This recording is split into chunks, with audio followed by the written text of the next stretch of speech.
Hey, good evening. This is day 3, and we're day 3 out of 7. We're going to discuss the 7 myths that you need to know about money. Now, the first day we talked about money does not buy happiness. And just kind of give a quick preview on that is you cannot physically go out and buy happiness, but having enough money to make your monthly bills will relieve stress, which will overall make you feel better. Yesterday we talked about I don't need a budget. Well, you need to understand where your money is going. This is day 3, and we're going to talk about I don't earn enough money to build wealth.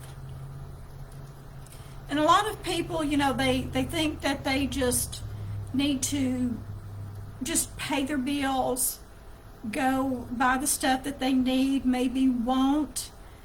But overall, if you put your priorities first about saving, then you can be able to start building that wealth. You have to start somewhere. It really doesn't matter how much that you earn. What matters is how you spend it. That goes back of needing a budget. You have to know where your money is going. So if you choose to put building wealth a priority, then you will have that commitment to saving money and start investing first before spending. Now you can take action right now to even have a better financial outlook.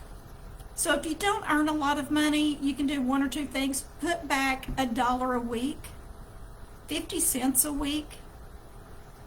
Next payday, put $2 in. Next payday, put in $4. Just continue doubling your money and putting back. So it's important to be able to save for emergency purposes, for college education, for retirement. And you may be young enough you're not even thinking about retirement, but it's going to be here before you know it. So don't use the excuse that you don't earn enough money. If you don't earn enough money, then go out and get a second job. Go out and get a side hustle. Make that money so that way you don't have to worry about your financial future. You're not going to be waiting on the government to take care of you, because that eventually is going to run out. You need to take care of your business now, do without now, so that way you can have something in the future. You have to understand how much money that you have coming in, how much money you have going out. If you have more money going out than you have coming in, then there's a problem. And you need to be able to be strong enough to look at where you are financially, what you can actually cut back. I understand it's not easy, and not everybody even wants to talk about how they struggle financially, and they want to make sure that they think that they know how to handle it. When in reality, when we have learned from our parents and they weren't taught from their parents, then they're teaching you what they know. Now that we have the internet, you can actually go out and actually find a few things to learn how to save money. This is why I do what I do. I want to help individuals to learn how to save. I have an upcoming webinar that's coming up next Thursday. I would love for you to come on. And I'm going to go ahead and put the link in there for you to register. And this is just some of the things that we're going to be talking about is saving for the future.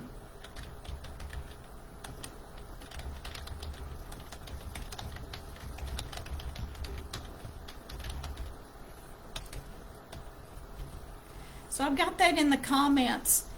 And it's really going to be educational. A lot of people don't know enough.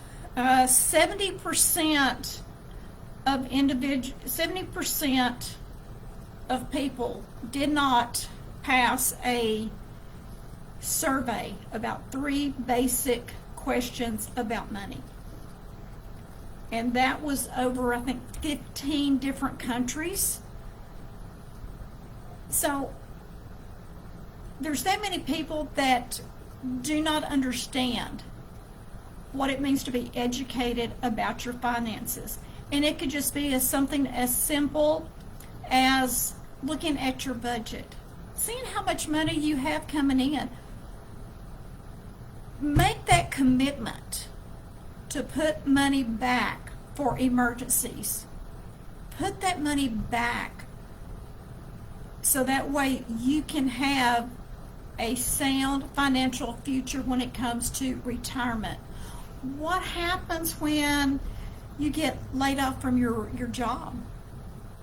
I mean, that's what happened in 2020 when COVID hit. A lot of people lost their jobs. A lot of people went bankrupt. A lot of people lost their businesses. You have to be prepared, even for something of a crisis that nobody really expected. So it's very important for you to look at the possibilities. You need to always be prepared. You don't need to be fearful, but you need to be prepared because life happens. Sometimes it's good, sometimes it's bad. There's times to celebrate, and then there's times to be able to pivot, change your outlook, and to be able to move forward with whatever life gives to you. Now, like I said, this is the 3rd day. I'm doing this for 7 days, so I've got a few more days to go. But if you want to download my PDF file that goes over this, I'm going to go ahead and put that in there. If I can remember what it is. Or maybe I'll come back and put it in. But anyway, I want to challenge you to take a look at your money. Don't be afraid of it. If you're married or you have a significant other, sit down with them. You got to be on the same page, because if you're not on the same page, it's not going to work. So I look forward to seeing you again tomorrow, right about this same time. So y'all have a good evening.